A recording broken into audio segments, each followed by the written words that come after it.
How do you lose track of an oil slick the size of a small country until it's already spread across 500 square miles of open water?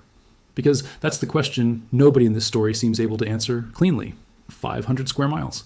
That's not a leak. That's not a localized spill that a cleanup crew can contain with booms and skimmers over a long weekend. That's an area larger than some entire nations, spreading across open water in a region already strained by military conflict, economic collapse, and a shipping crisis that's been building for months. And the strangest part of this story isn't the size of the spill itself. It's how long it took for anyone to publicly acknowledge it was happening at all. So the real question isn't just who spilled the oil. The real question is who knew, how long they knew, and why the answer to who's responsible keeps shifting depending on who you ask. Once you understand how a disaster this size manages to stay this murky for this long, you'll understand something important about how accountability actually works, or doesn't, in a region where multiple militaries, multiple oil interests, and multiple governments all have very strong reasons to point the finger somewhere else. Before we go any further, if you want to understand how disasters like this actually unfold behind the headlines, instead of just watching the damage estimates climb, hit subscribe right now. This channel exists to break down exactly how these stories really work, layer by layer, long after the initial headline fades from the news cycle,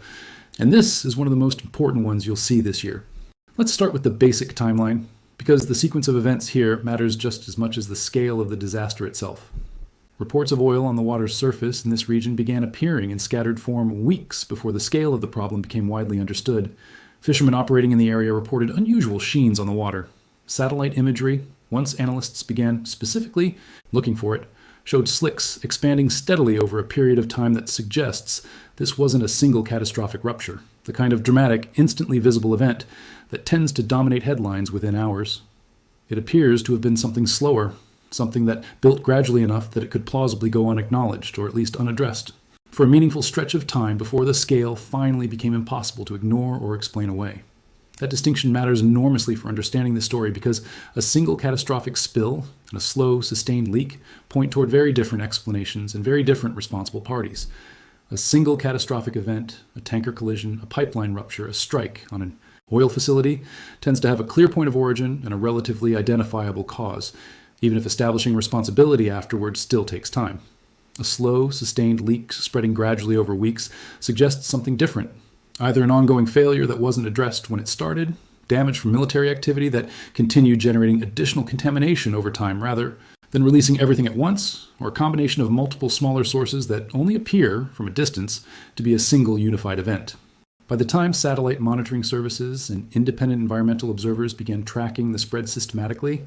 the affected area had already grown to a scale that made effective containment essentially impossible using standard cleanup methods. 500 square miles of surface contamination isn't something that gets addressed with booms and skimmer vessels, the tools typically used for smaller, more contained spills close to shore. At this scale, the ocean's own currents and weather patterns become the dominant factor in how the slick continues to spread,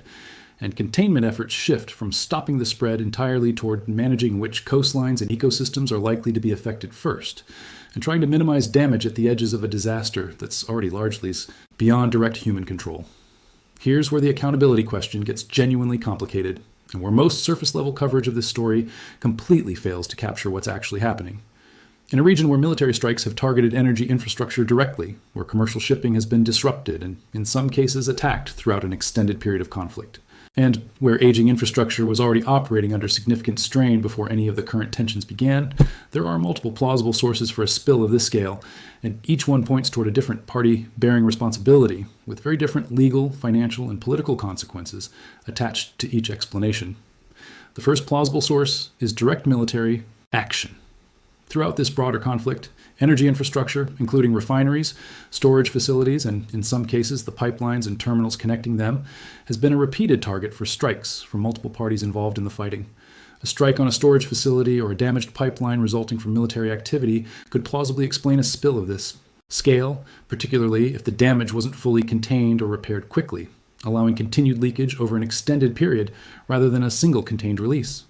If this turns out to be the primary source, the accountability question becomes intensely political because it directly implicates whichever military force conducted the strike that caused the damage, an implication that carries serious diplomatic and potentially legal consequences depending on how the strike itself is characterized under international law.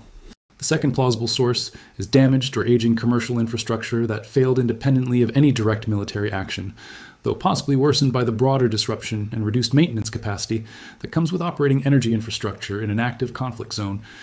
Pipelines and storage facilities require ongoing maintenance to prevent exactly this kind of failure, and maintenance schedules are notoriously difficult to sustain during periods of active conflict, when access to affected sites may be restricted, when skilled personnel may have been evacuated or reassigned, and when the kind of routine inspection that catches small problems before they become catastrophic ones simply isn't happening at the pace it would during normal operations. If this turns out to be the primary source, responsibility shifts toward whichever entity owns or operates the specific infrastructure involved, though even that determination can become genuinely complicated when ownership structures involve multiple governments, state-owned enterprises, and private contractors operating under wartime conditions. The third plausible source, and perhaps the most difficult to definitively prove or disprove, is damage to commercial shipping itself, tankers or other vessels either directly struck during the broader conflict or damaged as an indirect consequence of the disrupted dangerous conditions that have made this region's waters so difficult to navigate safely throughout this standoff. Damaged tanker, whether from a direct strike, an accidental collision in crowded and poorly monitored waters, or structural failure exacerbated by the general strain of operating in a conflict zone, could release enough oil over time to plausibly account for contamination at this scale, particularly if the vessel wasn't immediately identified, reported, or addressed. There's a fourth plausible source worth considering as well, one that rarely gets the same attention as the other three, but which deserves genuine consideration given the specific circumstances surrounding this conflict. Deliberate, intentional release, whether as an act of sabotage, a calculated strategic move to disrupt shipping lanes and complicate an adversary's naval operations, or even as a form of environmental warfare designed to inflict long-term economic and ecological damage on a rival's coastal interests, cannot be ruled out simply because it's a more unsettling explanation than accidental damage or infrastructure failure. History offers uncomfortable precedent here. Deliberate environmental damage has been used as a wartime tactic in past conflicts specifically because it's difficult to definitively prove intent, because the resulting disaster can be attributed to the general chaos of conflict rather than a specific deliberate act, and because the strategic value of disrupting an adversary's coastal economy and shipping capacity can outweigh the reputational risk, particularly if responsibility remains genuinely unclear or deniable. Establishing whether this disaster resulted from deliberate action versus accident or infrastructure failure would require exactly the kind of detailed forensic investigation that, as we'll discuss shortly, has proven extraordinarily difficult to conduct under these specific conditions. If you're starting to see how many different plausible explanations are tangled together here, make sure you're subscribed, because the next part explains exactly why nobody involved has strong incentives to clarify which explanation is actually correct. Let's talk about the incentive structure sitting underneath this entire accountability question, because understanding who benefits from ambiguity here tells you almost everything about why the story has remained this murky for this long.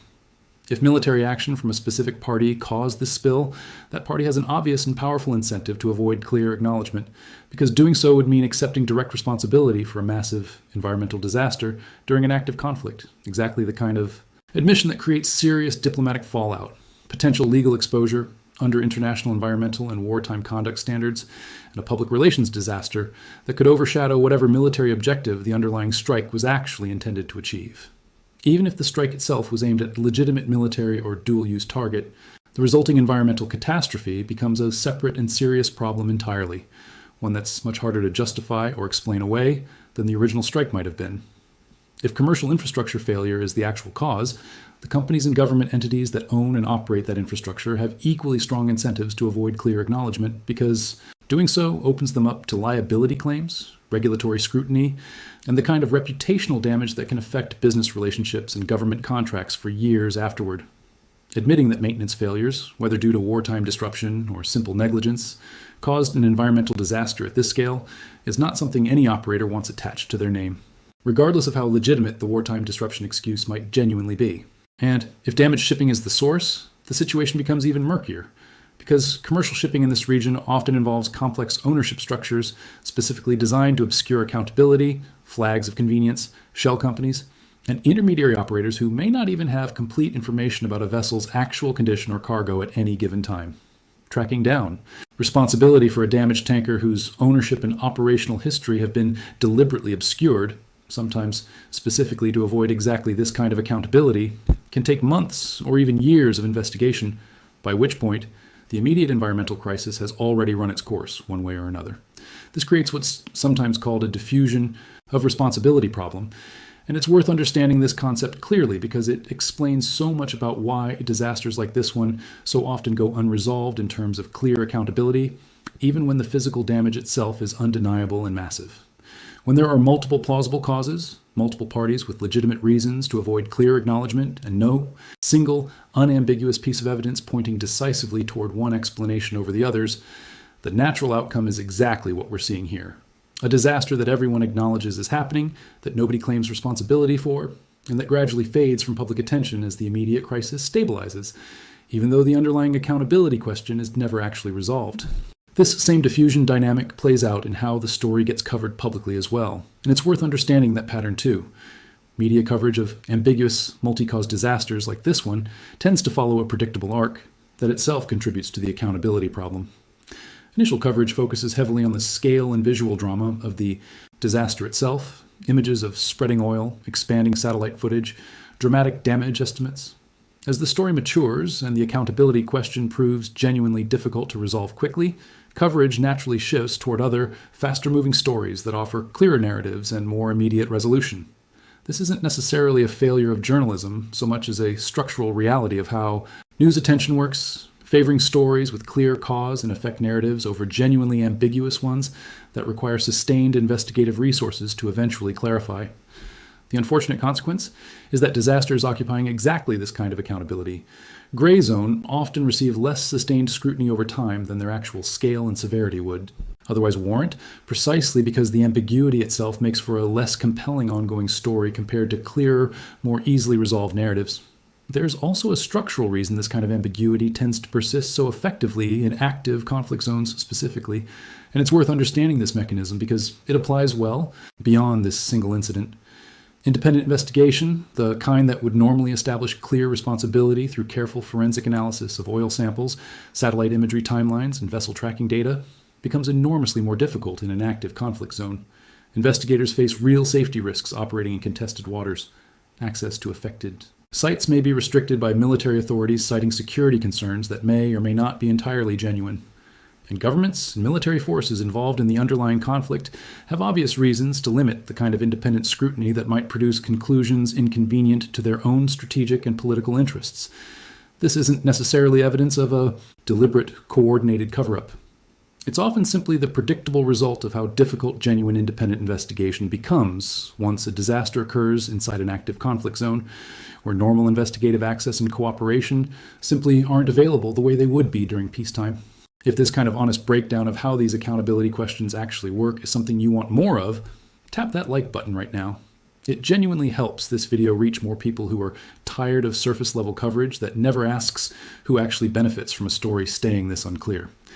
Now let's talk about the environmental and human consequences of this spill, because regardless of how the accountability question eventually gets resolved,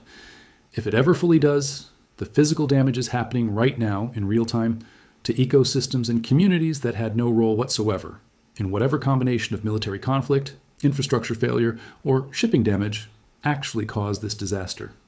Oil spreading across 500 square miles of open water represents a catastrophic threat to marine ecosystems in the affected region, and the specific mechanisms of that damage are worth understanding clearly, because they help explain why the consequences of a spill like this extend so much further and last so much longer than most people initially assume. Surface oil blocks sunlight from reaching marine plant life below, disrupting the base of the food chain that everything else in that ecosystem ultimately depends on. Oil coating the feathers of seabirds destroys their natural insulation and waterproofing, typically leading to death from hypothermia or drowning, even when the bird survives the initial exposure. Marine mammals face similar risks, along with the toxic effects of ingesting contaminated water or prey, and fish populations, both directly poisoned by toxic compounds within the oil itself and indirectly affected by the collapse of the food sources they depend on, often show population effects that persist for years after the visible oil itself has dispersed or been cleaned up. There's a longer-term dimension to this ecological damage that's easy to underestimate when the story is still unfolding in real time. Oil that sinks below the surface or becomes trapped in coastal sediment can persist in an ecosystem for years, sometimes decades, long after the visible surface slick has dispersed and the story has faded entirely from public attention. This buried, less visible, contamination continues affecting bottom-dwelling species, contaminating the broader food web in ways that are much harder to monitor and document than the initial, highly visible surface spread. Some of the most severe long-term ecological consequences of major oil spills in other regions have only become fully apparent years after the initial disaster, once researchers had time to study population declines, reproductive effects, and food chain disruptions that weren't immediately obvious in the disaster's immediate aftermath. This region, already facing significant ecological strain from years of conflict-related disruption, may be looking at consequences that continue unfolding long after any resolution to the accountability question this video has focused on. The human consequences are just as serious, and in some ways more immediately visible, because coastal and fishing communities throughout this region depend directly on these waters for their livelihoods. A spill at this scale doesn't just damage an abstract ecosystem. It destroys the specific fishing grounds that specific families and communities have depended on for generations, often with little warning and even less compensation, particularly in a region where the accountability question remains this unresolved. Compensation systems for environmental disasters typically depend on establishing clear legal responsibility. Exactly the kind of clarity this specific disaster seems designed, whether by circumstance or by deliberate obfuscation, to avoid providing. There's also a public health dimension worth taking seriously, one that often gets less attention than the more visually dramatic ecological damage, but which carries real, lasting consequences for communities in the affected region. Contaminated water sources, disrupted fishing-based food supplies in communities that may already be under significant economic strain from the broader conflict, and the respiratory and skin health impacts of prolonged exposure to oil-contaminated coastal environments all represent genuine public health risks that compound whatever existing hardships these communities were already facing before this specific disaster began. These public health effects rarely receive the same level of documentation or resources as the more immediately visible ecological damage, partly because tracking chronic, long-term health effects across a dispersed coastal population requires sustained epidemiological study that simply isn't prioritized in the same way as the more urgent, visible crisis response.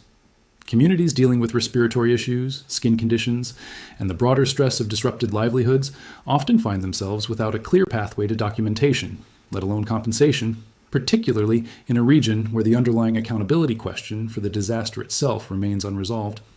This creates a genuinely difficult situation where the people most directly harmed by this disaster have the least institutional support for having that harm formally recognized and addressed. Let's talk about the cleanup and containment effort itself, because even setting aside the accountability question entirely, actually addressing a spill at this scale presents enormous logistical and technical challenges, made significantly worse by the specific conditions in this region. Effective oil spill response typically depends on rapid deployment of specialized equipment, booms to contain the spread, skimmer vessels to physically remove surface oil, and in some cases, chemical dispersants designed to break down the oil more quickly, though dispersant use carries its own significant environmental trade-offs that experts continue to debate. All of these response methods work best when deployed quickly, before a spill has had time to spread across a wide area, and when response teams have safe, unrestricted access to the affected waters. Neither of those conditions has been reliably present in this specific disaster. The gradual, poorly acknowledged nature of the spill's early spread meant rapid response never really happened in the way it would for a more immediately visible, catastrophic event. And the active conflict conditions throughout this region create genuine safety risks and access restrictions that make deploying specialized cleanup equipment and personnel significantly more dangerous and difficult than it would be in a peacetime disaster of similar scale. This creates a genuinely difficult practical reality that's easy to overlook when the story is framed purely around the accountability question. Even if responsibility were established with perfect clarity tomorrow, actually cleaning up a spill of this scale, in these specific conditions, would remain an enormous multi-year undertaking, likely requiring international cooperation and resources well beyond what any single responsible party, however clearly identified, could realistically provide on their own. This is part of why disasters like this one tend to generate international involvement, regardless of how the accountability question ultimately resolves, because the scale of the physical damage and the resources required to meaningfully address it typically exceed what any single party can manage independently, particularly in a region already strained by the broader costs of ongoing conflict. Now let's talk about the broader pattern this disaster fits into, because environmental damage during active military conflicts is unfortunately not a new phenomenon. And understanding the historical pattern here helps clarify what's likely to happen next in this specific case. Throughout modern conflict history, energy infrastructure has repeatedly become both a strategic target and, whether intentionally or as collateral consequence, a source of significant environmental damage, precisely because energy infrastructure represents such high-value strategic targets from a military perspective, while also being inherently vulnerable to exactly the kind of catastrophic, difficult-to-contain damage that oil spills and similar contamination events represent. This pattern tends to follow a fairly predictable trajectory. Initial damage occurs, often during active fighting, when the immediate military and political attention is focused entirely on the conflict itself, rather than the environmental consequences unfolding as a side effect. Environmental damage becomes gradually more visible and undeniable as it spreads, eventually forcing some level of acknowledgement even from parties who initially had strong incentives to minimize or deny their role. International environmental and humanitarian organizations eventually become involved, both to document the damage and to advocate for cleanup resources, even as the underlying accountability question often remains legally and politically unresolved for years, sometimes indefinitely.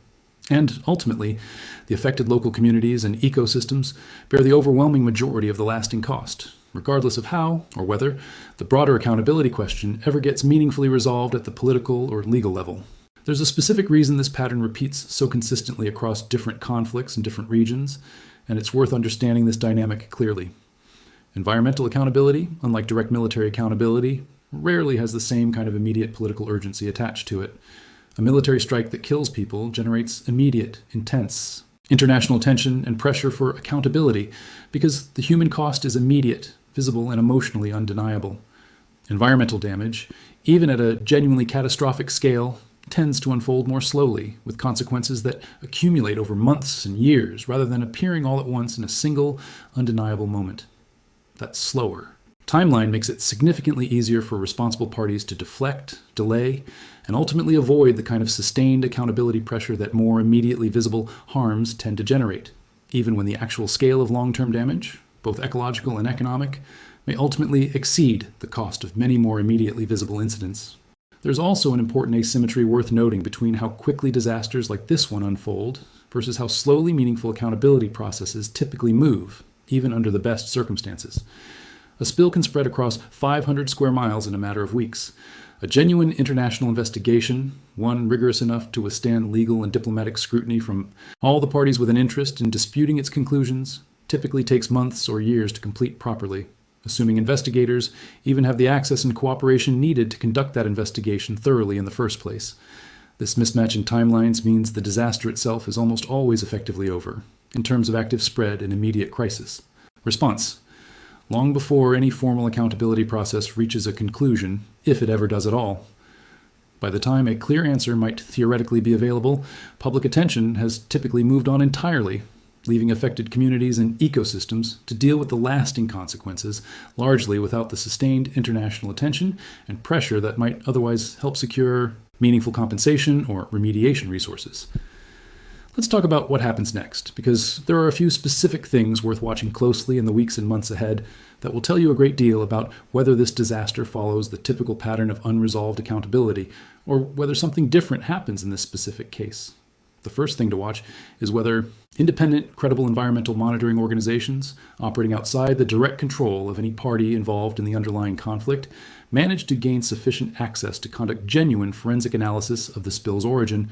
satellite imagery timelines, oil sample chemical analysis that can often identify a specific source based on the oil's chemical signature, and vessel tracking data. All represent potential paths toward establishing clear accountability if independent investigators can actually access the information and locations needed to conduct that analysis thoroughly and without interference from parties who have strong incentives to obstruct exactly this kind of investigation. The second thing to watch is whether any of the parties with plausible responsibility begin shifting their public posture, either toward quiet acknowledgement through diplomatic channels, even without full public admission, or toward more aggressive denial and deflection as international pressure and scrutiny increases. That shift, in either direction, would tell you a great deal about which explanation is actually closest to the truth, because parties genuinely responsible for a disaster of this scale typically begin adjusting their public and diplomatic posture once they calculate that continued denial has become more costly than some form of partial managed acknowledgement. The third thing to watch is how international response and cleanup resources actually get mobilized and funded in the coming months, because that process, regardless of how it's officially framed, often reveals a great deal about where responsibility is genuinely understood to lie behind closed doors, even when public statements remain deliberately vague. Funding commitments, resource contributions, and the diplomatic language used to justify international involvement all tend to carry subtle signals about accountability that are worth watching closely, even when no party ever issues a clear, direct public admission of responsibility. There's a broader lesson here too, one that extends well beyond this specific disaster and speaks to something important about how accountability actually functions, or fails to function, during active conflicts more broadly.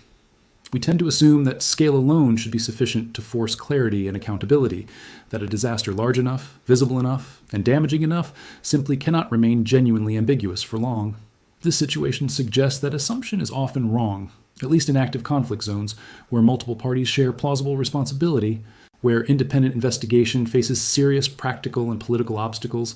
and where the normal mechanisms of legal and diplomatic accountability, mechanisms that generally assume peacetime conditions and reasonably unrestricted investigative access, simply don't function the way they're designed to function once a region descends into active, ongoing conflict. That's a genuinely uncomfortable thing to sit with, because it means the scale of a disaster and the clarity of accountability for that disaster aren't necessarily connected the way most people instinctively assume they should be. A smaller, more clearly attributable incident, one with an obvious single point of origin and limited plausible alternative explanations, often generates faster and clearer accountability than a much larger, more catastrophic event that happens to occur in circumstances where multiple parties share plausible responsibility and where the investigative access needed to definitively establish the truth simply isn't available. There's also a moral dimension worth acknowledging honestly here, because it's easy to get lost entirely in questions of accountability, legal responsibility, and diplomatic maneuvering, and forget that real ecosystems and real communities are absorbing the actual physical and economic consequences of this disaster right now, regardless of how or whether the accountability question ever gets resolved. Fishing families whose livelihoods depend on waters that may remain contaminated for years. Marine ecosystems facing damage that will likely persist long after this story has faded from international news coverage entirely. Coastal communities already strained by the broader costs of living through an active regional conflict, now facing an additional environmental catastrophe, layered on top of everything else they've already been forced to absorb. Whatever the eventual answer to the accountability question turns out to be, that human and ecological cost is already being paid. And it's being paid overwhelmingly by people and ecosystems that had no role whatsoever in causing it. What we can say with real confidence is this: 500 square miles of spreading oil represents one of the more serious environmental disasters connected to this broader conflict. And the fact that clear public accountability hasn't yet been established isn't necessarily evidence of a single deliberate cover-up. It's more likely the predictable result of a disaster occurring at the intersection of multiple plausible causes, multiple parties with strong incentives toward ambiguity, and an active conflict zone where the normal mechanisms of independent investigation and accountability simply don't function the way they would under peacetime conditions. Whether that ambiguity eventually resolves into clear responsibility through independent investigation, diplomatic pressure, or eventual acknowledgement from one of the plausible responsible parties, or whether this disaster instead follows the more common historical pattern of remaining permanently unresolved, even as the physical damage continues accumulating, is something only time will reveal. What's already clear, regardless of how that question eventually resolves, is that the communities and ecosystems absorbing the actual cost of this disaster deserve far more clarity than they've received so far. And the fact that they haven't received it yet tells you something important about how accountability really works when a disaster this size happens to occur in exactly the kind of conditions that make avoiding accountability easiest. If this video helped you actually understand the real story behind a disaster, most coverage reduced to a single alarming number, that's exactly why this channel exists. Subscribe, share this with someone who's tired of the surface level version of complicated stories, and I'll see you in the next one, where we go even deeper into the forces quietly shaping this region's next chapter.